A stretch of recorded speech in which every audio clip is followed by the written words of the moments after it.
What's going on, everyone? Welcome back to the spot where we kick back and react to all kind of different things. All right, so what we got going on today? We're about to check out some casual geographic. All right, check out this latest video. This one is called "This is the funniest animal on earth." I'm sorry. All right, well, let's go ahead and check it out. See what he's talking about in this one. See why he deems this particular animal the funniest on earth. Let's go.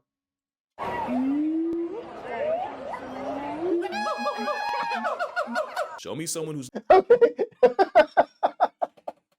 sorry, right out the gate. I'm sorry. Right out the gate, that was funny. I was not expecting the throat to puff up like a frog. I don't care what he was doing that for, what it meant in communication to the others, but that was hilarious. Oh my Show me someone who's never seen this with their eyes, and I'll show you a child that got left behind. The school system's failing, and this is proof. Did you know the average kid in America doesn't know about this harmonizing homunculus? Arguably one of the greatest gifts nature ever gave, yet they remain disrespected and unaccepted. Well, not today, you know. Someone has to stand up for this comic relief, rough draft, auditory onslaught of a primate, and you already know. Why do you have to go so hard? Why do you have to go in like that? That wasn't right. That wasn't right. One of the greatest gifts nature ever gave, yet they remain disrespected and unaccepted. Well, not today, you know. Someone has to stand up for this comic relief, rough draft, auditory onslaught of a primate, and you already know I will. I mean, that's a given. You're probably familiar with the great apes, but in case you're not, they include gorillas, chimps, bonobos, i.e. chimps with a different R rating, and this guy. Oh my God. Together, along with humans, they make up the great ape group. Great ape.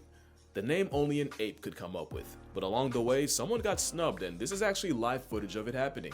You are freaking Great apes. plus Mark. You know what I'm saying? Which I'm rocking with Mark because Mark is rocking with us. Yeah, gibbons got gatekept from the great ape lunch table. Science says it's because of their relatively smaller size, lower intelligence. Ouch. And real talk, I think they're just too goofy for the other apes to want to be associated. But being tailless means gibbons aren't monkeys either, and instead got classified as lesser apes. That's already flagrantly flippant, but there's about 20 species of lesser apes. They're all gibbons. Apparently, this drunk toddler of an ape was such an affront to the family. Lesser apes be happy that they're apparently not intelligent enough to be offended by that. I'm like, lesser apes? That's cold-blooded. See how we do each other? Lesser apes. Species of lesser apes. They're all gibbons. Apparently, this drunk toddler of an ape was such an affront to the family, folks created an entirely new category to put them in and slap them with the lesser label. Well, I'm gonna argue this tiger taunting, vocal cord flaunting, terminally trolling, usually barrel rolling primate might just be the prime ape. Now, to be fair, gibbons are that one weird kid in class. They're like the missing link between apes and monkeys, but if evolution went on a side quest. Gibbons break a lot of the rules of being an ape. They have low sexual dimorphism, meaning the males and females are about the same size. They don't build nests to sleep. They put in about as much effort as pigeons. They're monogamous, allegedly. We'll get to that. And they basically spend their entire lives in the trees. Could have sworn they let the O-ring slide for that, but that's none of my business. They're also anatomical anomalies with a wingspan worthy of an infringement lawsuit from Go-Go Gadget. We call them lesser, but let's be glad they're still alive. Cause uncovering a fossil that could jump rope its own skeleton, that Jumanji junk would have put us in another pandemic. You don't realize how long a gibbon's arms are until, well, one, you get slapped by one, but also until you put them next to a person for scale. But having joints longer than a prohibition for Peter Griffin is great for one thing, and it's kind of the thing gibbons are known for. Like I said, gibbons are completely arboreal, and there's actually a name for how they get from A to B. Brachiate. Calling it monkey bars is an insult. If you did this as a kid, you were on gibbon timing. These branch-loving acrobats are the fastest things in the trees without wings. At 35 miles per hour, the tree goblin can brachiate fast enough to get pulled over in a school zone. And they'll yeet themselves up to 30 feet between trees. Forget a leap of faith, that's a leap of fortune. Specialized shoulders and wrists allow them to treat the jungle as their personal gym. It also helps that they're built like a CrossFit cryptid with the longest arms of any ape. If the average 5'4" woman adopted its build, she'd flex a 10'7" wingspan. And if you lived like one, you'd be parkouring parkouring off the cables of the Brooklyn Bridge. But they're not free from fall damage, and it's estimated most gibbons break a bone at some point in their lives. Gets even crazier when you realize mothers will pull these stunts with a whole baby in tow. And speaking of babies, you know how we always say animals use play as preparation for the life they'll live? Baby gibbons will not only learn to brachiate by chasing each other through the trees, they'll also intentionally let go of branches to catch themselves. But what even makes gibbons play a lifelong game of floor is lava? Well, like orangutans, they realize it's way safer to have your ops be gravity and time than touch tiger country downstairs and get murked by a feline. Because gibbons would rather run away than run Huh? Gibbons are actually extremely territorial, and that, along with them having a 99 agility stat, is how you get the only animal alive that can vibe check a tiger and live to do it twice. Technically, it's mobbing behavior meant to drive away a predator using the power of parkour, but the execution makes them move like Spider-Man minus morale. They're morale-less, but the only miles is how far they can drive a striped delete button crazy. Show me. I see what you did there. I liked it. But still, the fact that you slapping the tiger around like that, that's wild. Before he even said it, I was thinking this is some Spider-Man stuff right here going on. Like, A great ape that can taunt a tiger. Many have tried. Most have died. A whole apex predator and twig ninja just ear pulled them like a delinquent. And they don't play favorites. Gibbons have also been recorded harassing clouded leopards getting too close, although I'm pretty sure that one was trying to sleep and got hit with a long arm of audacity. Because if you think they only use their powers for protection, gibbons are the most unapologetic trolls in the animal kingdom. We told them they're the great ape's little brother, and now they done made it their personality. No other way to explain this. Porcupines are better protected against lions than versus a tree-happy instigator. look, if they have a reputation for messing with tigers and getting away with it, I don't see them being afraid of doing that to any other creature at all. Even a so-called great ape can end up looking pretty stupid around a lesser. Gibbons are an impulsive thought come to life. They don't think it, they just do it. Fun fact, this is the Memphis Zoo, that's Ringo, and they even warn you to stay off the glass because he'll literally injure himself trying to jump scare you. You know nature made you crack when you're the only mammal alive that can go band for band with a cat. With zero regard for feline rights, you've never seen a cat this outmatched. And they'll easily play Matador with your dog. I love it because there's no scientific reason for them to be like this other than gibbons are all about the dickery. Except with mice. You know, put a mouse in front of them and things suddenly stop being funny. But with arms like that, they'll always keep it humorous. But there is one animal that forms the most unlikely friendship with them. Or maybe not, because on paper, gibbons and orangutans actually have a lot in common. They live in the same area code, they're both for the trees, and orangutan actually translates to man of the forest. At the same time, some, like the Hulak gibbon, have been affectionately nicknamed the little man of the forest. But their personalities are so opposite, they honestly belong in a buddy comedy. Gibbons are hyper-athletic, flyweight, and the fastest moving animals in the trees. Orangs are the largest, the mascots of stoicism, and yo, I swear they could talk, they just don't want to deal with taxes. Polar opposites, yet time and time again, wild gibbons and orangutans have been caught playing with each other. I like to think the fact that they don't compete for the same foods means they don't really have a reason to have beef, and a lot of zoos will actually assign them together as roommates. Another reason orangutans are chill like that, if gibbons suddenly get accepted into the Great Ape Club, I think you know who pulled the strings for them. And you think orangs would find a sentient sugar rush annoying, and that gibbons might find Bigfoot's understudy intimidating. But not only do they play with each other, they even trust each other with their own children. Orangs have quite the obsession with baby gibbons, and gibbons really be rocking with an infant Cheeto ape. There's even one gibbon in the Brookfield Zoo that'll leave his enclosure just to visit the orangutans next door. But there's at least one other ape gibbons bond with. In some places, wild gibbons will actually become habituated with humans to the point where they'll regularly drop by and groom their favorites. Galia was a Hulak gibbon who was famous because every day, she'd come down from the trees, hobble over to the locals, and provide a free hour-long salon service, starting with Bupeshwar Ningda, the man who protected her as an orphan. It hits different when you realize grooming is how gibbons reinforce social bonds in a family. Now it is bittersweet since it likely took her entire actual family getting put on a shirt for her to get to that point, and we'll get back to that. But I'd say that's pretty damn great for a lesser ape. Even dogs aren't immune to a gibbon act of goodwill. And now that you're familiar with them, I think we can go ahead and meet all the types of gibbons, or as many as my attention span will allow. This is a Siamang. They're the heavyweights of the gibbons at a whopping 30 pounds. They're the ones with that throat scrub, or as I like to call it, the chesticle. Why'd you have to call him? Why'd you have to call it that? now I can't unsee it. That's so wrong. I was thinking frog, but you had to take it to a whole nother place. It's a pouch that works like an amplifier to broadcast their call. And clearly nature had an off day when it spawned a frog monkey that looks like one of Ben's 10. As much as I like them, this would be terrifying to have fly over your head. It's a reminder that even the comic relief of the apes could scramble your face if they really wanted to. But I think nature knew it animated Slenderman's shadow a little too well, because it went ahead and gave them the most unserious vocal stim you've ever heard.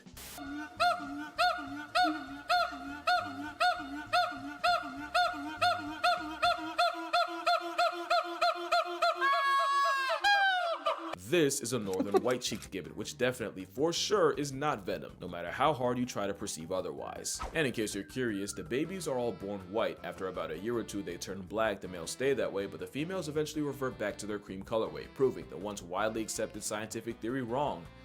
You can go back. This is a sky...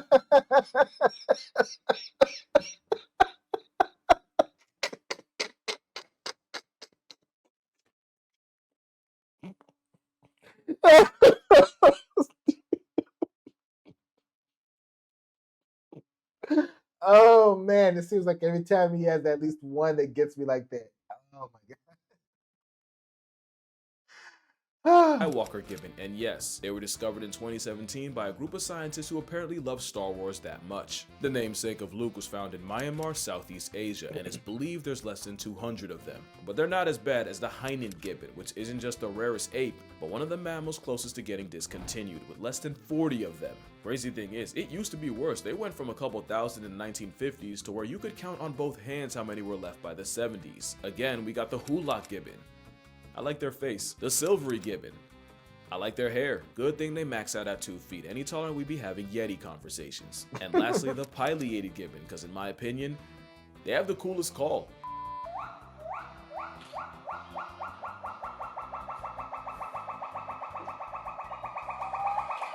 Now at this point, you might be wondering, why do gibbons call at all? Well, that's the second thing they're known for. The reason for it, well, you have a lock on your door, some have a gate, but gibbons, nah, they mark territory off straight.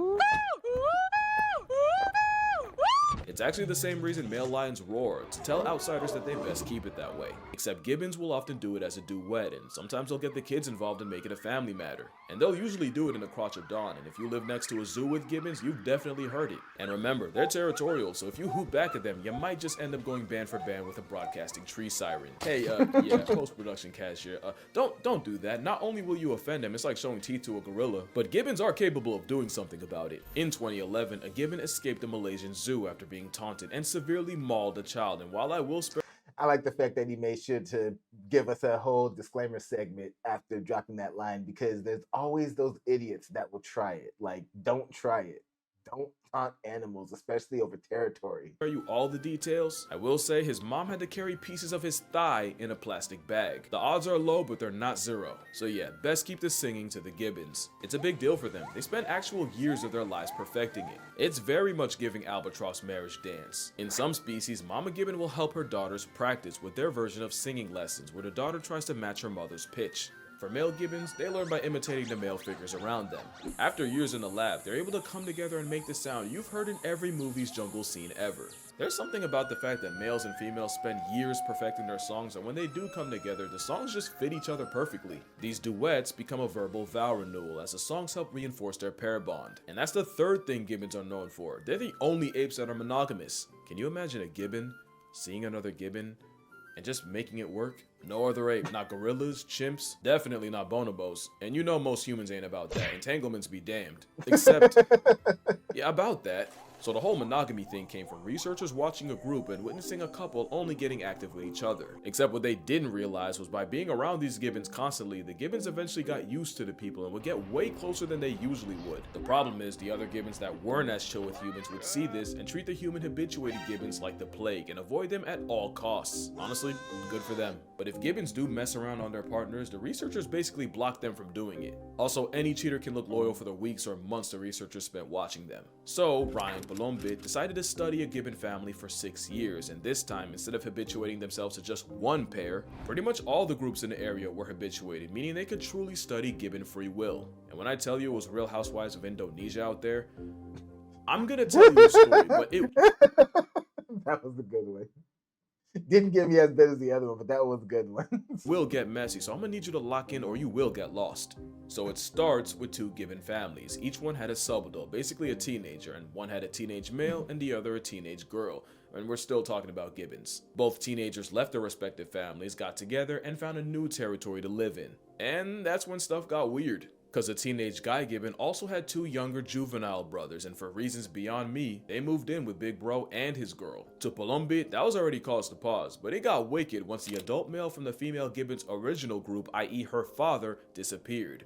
Because apparently a parent in past tense is a canon event. Well, with a sudden power vacuum, guess who filled in? Yeah, the same subadult male along with his baby brothers all moved into the female's group, and the teenager took his girl's dad's place. He then just moved back and forth between the two spots, meaning Mans was monkey branching from his original girl to her mother. And in what's a lot more common than you might think, the mother and daughter had serious beef, and when things finally got too hot and the male had to pick a side, he chose the mother and fully moved in. The mom would have a baby that was likely fathered by her daughter's ex. As for the subadult daughter, that was the last time Palombit saw her. If there's a moral in this story, one way or another, Gibbon's gonna find a way to swing.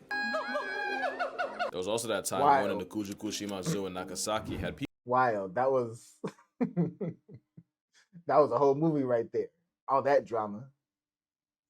See how much happens in the animal kingdom we don't even get to see? Crazy. People questioning everything after 12-year-old Momo got pregnant while being housed with exactly 0 men. They thought it was an immaculate conception. Folks thought she spawned Gibbon Jesus, until they did a DNA test and found the father was 34-year-old Ito, who thankfully was also a Gibbon. They still had no idea how they did the do. That's so wrong that you would do it like that. Oh man, it's so funny. Who thankfully was also a Gibbon.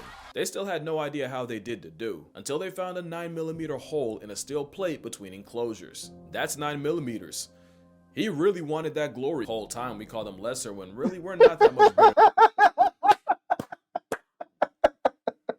That was good. I caught that. That was good.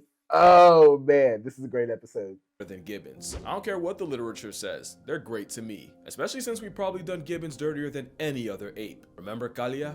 Well, not only did she lose her family, but after a kid taunted her with a slingshot and she finally bit back, the boy's father came after her with a shovel and she lost her life. This kind of thing actually happens a lot to Gibbons. Not only do they get their homes knocked down and trees removed, a lot of times they get reduced to pets. It's to the point where virtually every Gibbon is flirting with extinction. In fact, some like the Heinen might as well be in bed with it. I don't like ending the video like this, but I feel like Gibbons being so overlooked makes it that much easier for the atrocities against them to get buried. And if we don't lock in and spread the word, Nature's one-man comedy special will be canceled in our lifetime. But then again, does it not make sense for the comic relief to have the most tragic backstory?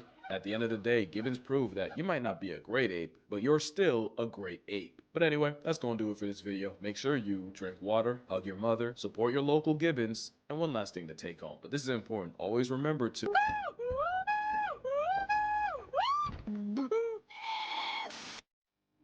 Absolutely. I concur.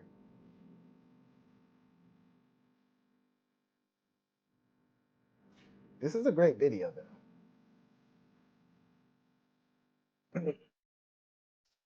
I say quality-wise, the jokes, and the message. This is one of his better videos. And they're all great. I say this one is definitely should go up as one of his best. But yeah. Givens. Lesser apes. Messed up that we called them that. But apparently that's what we chose to do. But all right, y'all. Y'all know what to do. Go down in the comment section. Let me know what y'all thought about this video.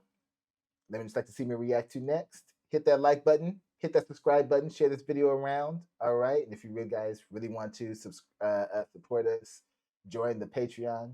Otherwise, as always, see you guys in the next one.